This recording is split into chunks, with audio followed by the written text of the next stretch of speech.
ළමයා බය වෙලා නේද ඉන්නේ.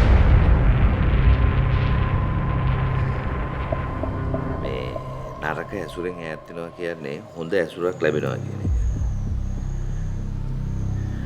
මම දන්න මහත්තයෙක් ඉන්නවා ඩුබායි වල. මගේ මහත්තයාට කියලා තියෙන්නේ ඔය ළමයින්ට හොඳ තැනකින් රස්සාවක් හොයලා දෙන්න කියලා හොඳ පඩියක් එක්කම.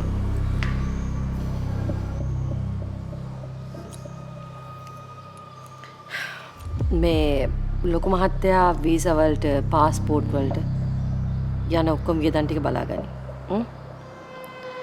ඔයගොල්ලන්ට තියෙන ඉක්මනට ඔය ડોකියුමන්ට්ස් වැඩ ටික මේවා කරගෙන ලෑස්ති වෙන්න. ඒක වෙමෑනියෝ. ඒ කිව්වේ ඉක්මනට යන්න ලෑස්ති වෙන්න එපයි. සතියක් ඇතුළත. හැබැයි මේක වැඩි කාටවත් කියන්න යන්න එපා. මොකද මේ හොරුන්ට දඬුවම් දෙනවා වෙනුවට හොඳ රස්සාවක් කරලා දෙනවා කියන්නේ. එතකොට රටේ හොඳ මිනිසුන්ට වඩා හොරු වැඩි වෙනවා. ඒක වැරදි ආදර්ශයක්. නෑ අපි කාටවත්ම කියන්නේ නෑ මහත්තයෝ. ඒක තමයි. එහෙනම් දැන් ගෙවල් වලට ගිහිල්ලා තමන්ගේ බිරින්දෑවරු ළමයි එක්ක උන්ට කාලා බීලා සතුටින් ඉඳලා මේ ගමන්ට ලෑස්ති වෙන්න ඕනේ. මේවයි